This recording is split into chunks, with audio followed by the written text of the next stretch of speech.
All right. Good morning, riders, crew, and friends, and welcome to the Breaking Age Ride 2021 opening ceremony. Now, most of you are wondering, who are you? Well, my name is Tyler Timken, and I am one of the logistics coordinators here at Global Impact. You may recognize my name from the Breaking Age Ride social media channels or marketing pieces, or maybe you recognize my voice from calling the dispatch for the past few years. But what you might not know is I was clicking and coordinating and directing all of the elements and transitions from last year's virtual ride. And now I'm back. So yes, I'm the one who's left behind every year while all of you have fun riding and laughing. And I'm joking, but I'm not too jealous because we have an exciting day for you all today. We're back and we're in person again. Right now, all of the riders and crew are up in Fishkill, getting ready to begin the opening ceremony live at Gearing Park. But before we tune in, I want to give you all a quick overview of what you can expect today. Shortly after the opening ceremony, we'll watch our riders ride out as they make their way to New York City. After that, we'll air a video about what Housing Works has been up to over the past few years. We're all coming together today to support and fundraise for Housing Works and all the amazing work they do. Following that is a workout with Brad Stevens. Brad did a live workout for us last year, and let's just say we heard your feedback. Once Brad is done, I'll throw it over to your other favorite co-host, Amelia. She's going to be going live from Oasis One and giving you all an inside look at what Breaking Age Ride Oases look like. And for those of you who are familiar with our Oases, you know you won't want to miss out on the fun. After that, I'll be back to close out the morning. But for now, enjoy this waiting screen until the opening ceremony begins.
Morning, friends and family, online and in person. Yes, y'all, seriously, no idea how bad we have missed you guys. So welcome to Fishkill and the opening ceremonies for Breaking AIDS Ride.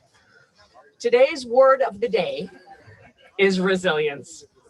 We have been through a lot these past 18 months, but this is not the first pandemic of our lifetime. And many of us have been fighting the root causes of pandemics, namely apathy, racism, misogyny, and homophobia for a lot longer than 18 months. We are a resilient people. We have responded to this pandemic forcefully because, for better or for worse, we already knew how to respond. And Housing Works has responded forcefully just as they've been doing it for the last 31 years. As a result, not only have they changed how New York responded to COVID, they are changing how New York, and indeed the nation, responds to homelessness, all while ending the AIDS epidemic in New York at the same time. Applaud, because I got to turn the page. That is a lot for one organization to have on their plate, but thanks to you, they are getting it done. Housing Works is opening new housing facilities for people recovering from COVID, those who are coming out of incarceration, and for people living with HIV. They're working with organizations across the country, building plans to replicate our success fighting AIDS and COVID in New York. In partnership with Bailey House, they're connecting people to treatment and guaranteeing affordable housing, healthcare, and mental health services to at-risk populations. And while the AIDS crisis is not over for many of the communities Housing Works serves, especially low-income Black and Brown people, transgender women, and people who use drugs. With your help, people living with HIV are living longer, fuller, and more complete lives. None of this has ever been easy. For over 30 years, Housing Works has been fighting to end AIDS. Sometimes it's been a struggle. And for you, today, you will include your share of challenges. Like HIV, some of those hills will fight you back. But when it starts to feel like a struggle, you take a deep breath and remember why you're here. For the privilege of one day saying, everybody had their bets in on when I'd cry, right? 2 minutes, 23 seconds. For the privilege of saying the AIDS crisis is over. In the meantime, we remember that more than 1.1 million Americans are still living with AIDS. In 2019, nearly 37,000 Americans were diagnosed with HIV. 51% of those people live in the South. And that is not because PrEP does not work down there. Let's be realistic. So yes, we can see the end of the AIDS epidemic, but we still have work to do. And if we don't put the brake on AIDS, who will? So that's why we support Housing Works, and that is why we ride. I am so thrilled to introduce, welcome to the lawn, one of my favorite people for decades, crew member, Amelia Fowler.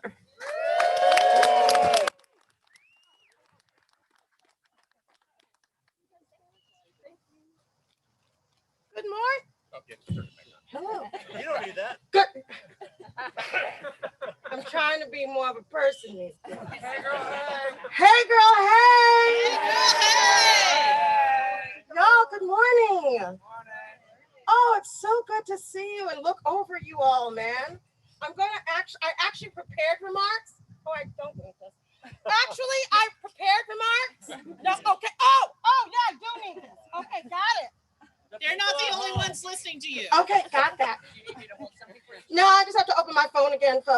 sorry, there's a technical difficulty. All right, so I did prepare some remarks. First of all, I just want to acknowledge, before we go on, that 20 years ago today, we all went through some trauma.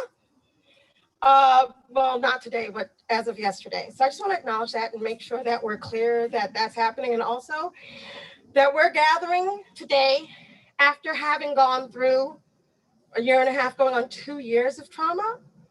And we all have chosen to be in this space with each other, to actually get through everything we had to get through to get here.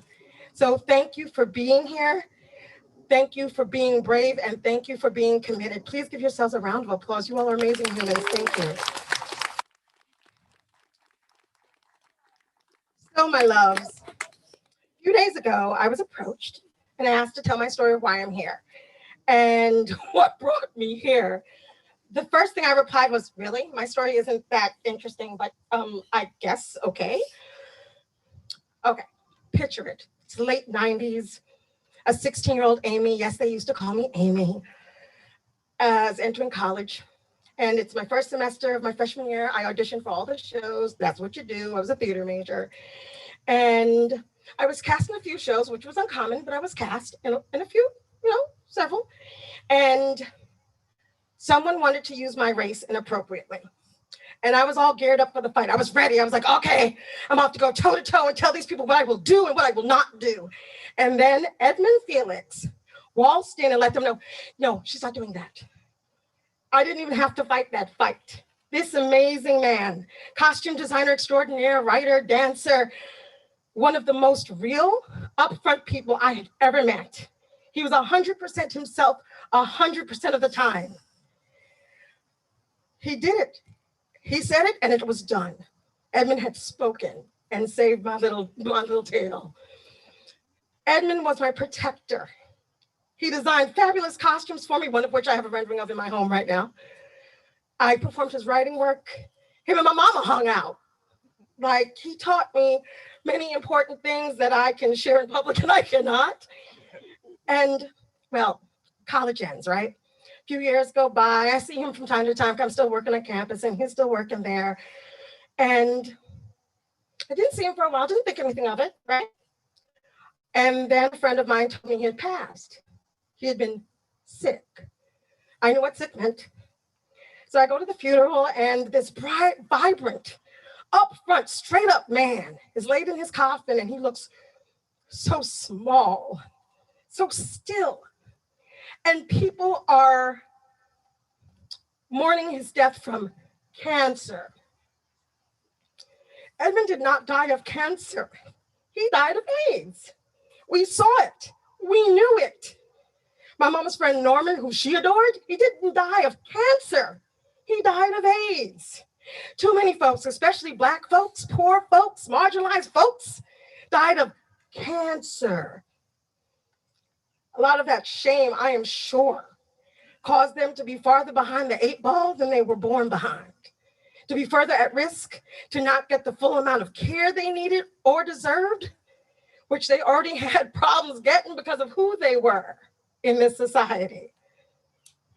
Edmund, this phenomenal man, this phenomenal Black man who touched my life, who protected me, who endured all kinds of everything to be himself, deserved to pass the way he lived, honestly and straight up. That is why I am here, to raise a voice towards awareness, to make sure folks need not to be ashamed about being sick ever again. Why I continue to be here, why I continue to show up is because of you all. Because I know that what we have done here together and what we do when we are apart creates a space for many more Edmunds and Normans to live and thrive in their truths. Right on, y'all. Right on.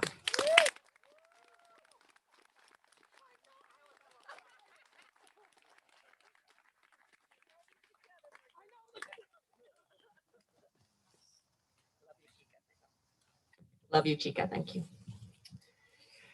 Before I bring up our next speaker, I want to take a second to thank our new sponsors. First, we have a new gold level sponsor, EMD Serono. They're here with us this morning, and if you didn't get a chance to talk to them this morning, they'll also be holding at Riverbank State Park. So please take a chance to meet these lovely people. You can give them another round of applause because I got another page to turn. All right, thank you. All right. Not wasting your donation dollars on a teleprompter. That's all I'm saying. All right. I'd also like to thank our silver sponsors, V Pharmaceuticals and Think Design. Let's give them a round of applause. Now, please welcome to the grass, CEO Housing Works, rider number 2, Charles King.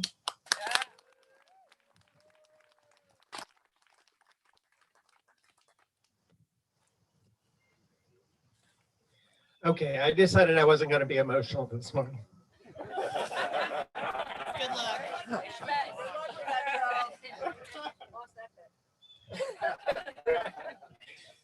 So, first of all, I just want to tell you all how delighted I am to be here in person with so many people I love and consider to be family.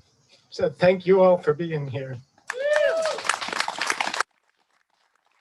I want you to know that my rider number and my positive PEDS flag has not come off my bike for 2 years now.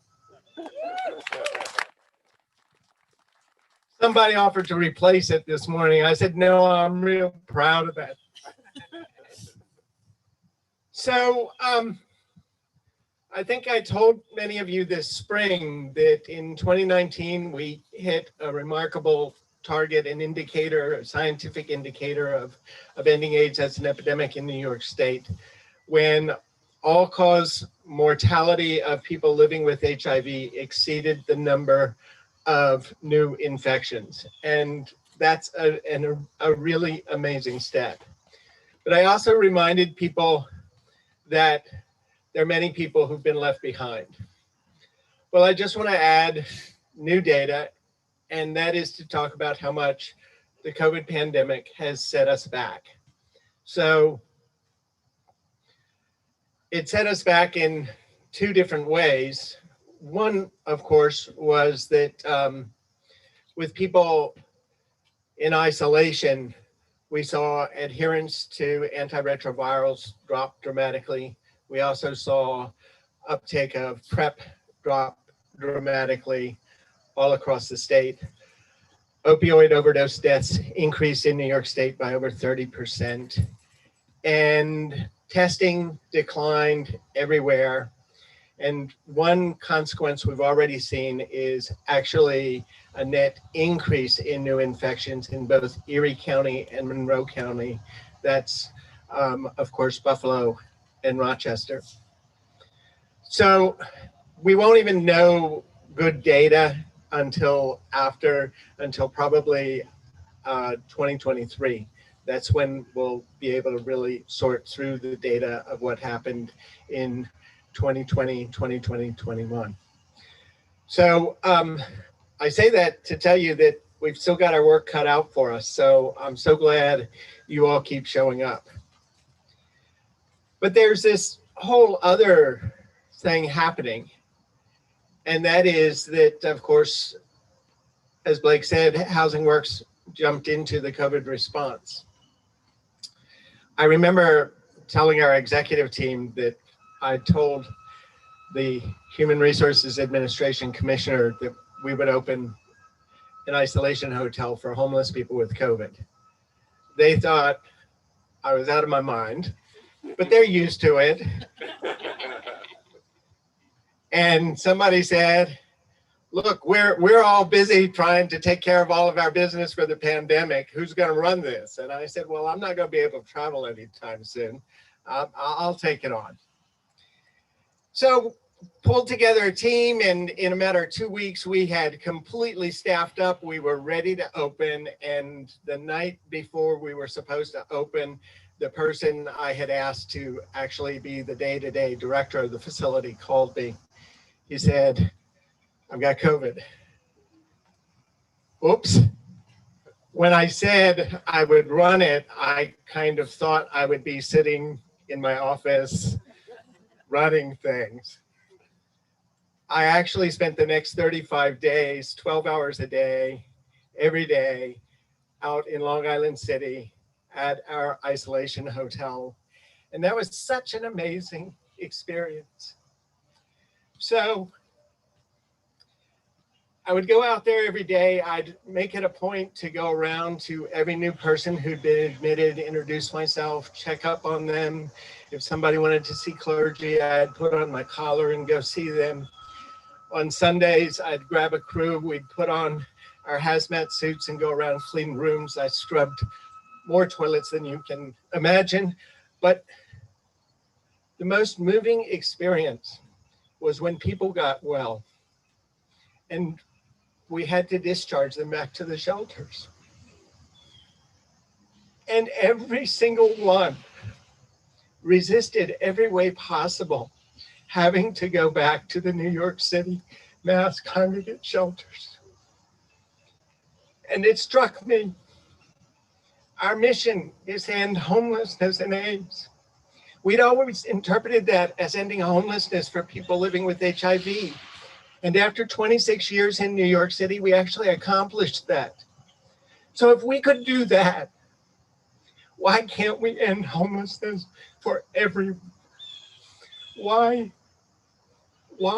do we, in the richest city in the world, force people who have no place of their own into humiliating mass congregate shelters where they have no opportunity to establish themselves, to reclaim their own autonomy?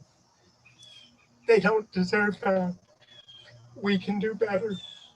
So I went to our executive team on a retreat. I said, I want us to think about reimagining our mission.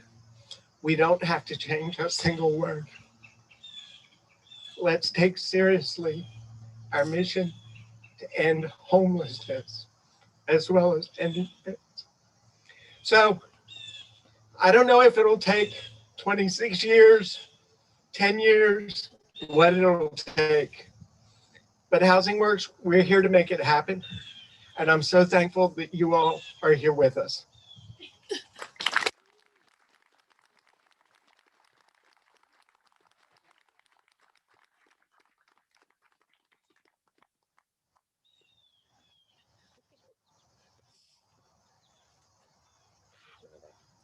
Hardest working man in show business, ladies and gentlemen, Mr. Harkin. We have the great privilege of sharing the road with dozens of our beloved positive peddlers who prove beyond a doubt.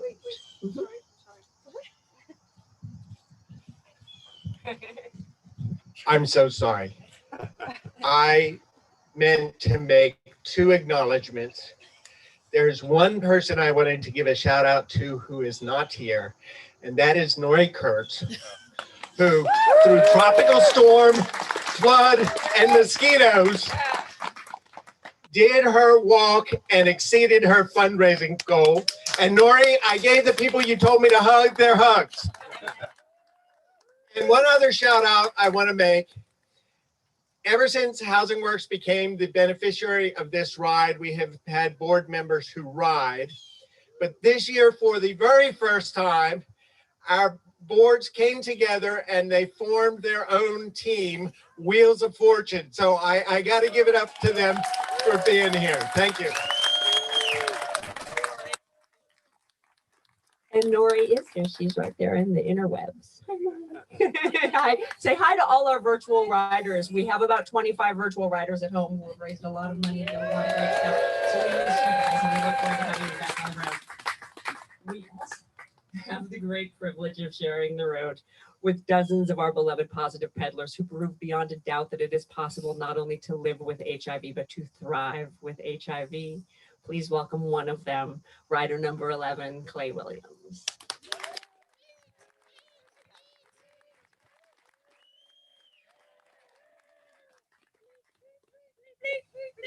Thank you, everyone. Thank you, everyone. This is my 12th year riding and my 30th year riding as my 30th year living as a person with HIV, and it's because of communities like you that's been possible. Soon, you all will begin the ride. But before you do, let's take a moment together to reflect in silence on the more than 700,000 fellow Americans who we've lost to HIV. Those among us who are living with HIV, and also to reflect on the journey that we're all about to embark on.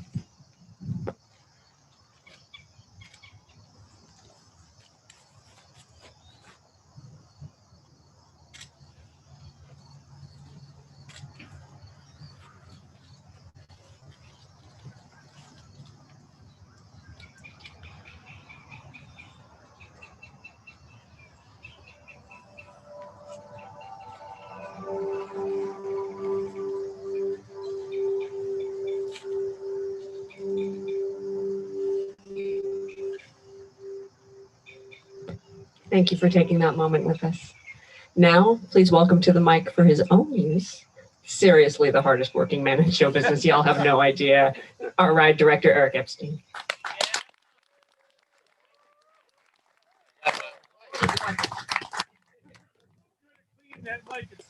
I can wipe my own damn mic.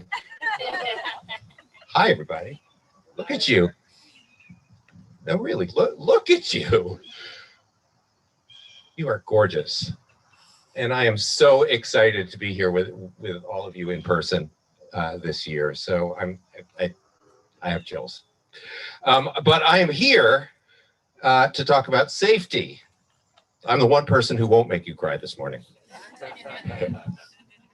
We want you to have fun today, but even more importantly, we want you to be safe. So a few quick reminders. First of all, this is a fun ride, not a race. The roads are not closed, and there's no prize for coming in first. And as we like to say, the fun is in the middle and in the back. Obey all traffic signals and signs. This includes traffic lights and stop signs. You must wear a helmet at all times. If you don't have a helmet, please see us before you leave. And you may not wear headphones. Please do ride single file on the roads. Many of them are narrow and busy. Our route is marked with signage throughout, and the signs are yellow with black text or arrows. We have 4 rest stops for you today. We call them oases, plus a lunch stop. Please check in at each oasis and let our crew know your rider number, even if you don't plan to stop. Each oasis has a designated closing time, which is listed on your daybreak news. Did everyone get the route cues and daybreak news at breakfast? That went great.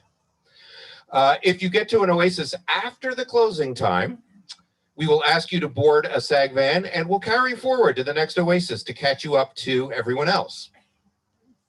If you do need assistance, pull off the road and call our dispatch number, which is printed on your wristband. If for some reason you get voicemail, please hang up, give them a few seconds and call them back. They're on another call and they will be with you shortly. The route remains open today until 5:30 p.m. And then at 5:30, you'll all join the victory ride together to our grand finale, our closing ceremony at Grant's Tomb. Finally, a few health precautions for you. Please make sure you drink lots of water and sport drink. It's over here if you haven't gotten it yet, to stay hydrated. At any point that you are off your bike, now for instance, we would urge you to wear a mask. If you get into a car for any reason, like a sweep van, you must wear a mask. We will have sinks with soap and hand sanitizer at every oasis, even the ones that just have portable toilets. We'll have sinks this year. We're only serving prepackaged meals, as you saw at breakfast, or peelable fruit. Please don't share food with others. And finally, be safe and have fun. And now I will wipe the mic back down for Blake.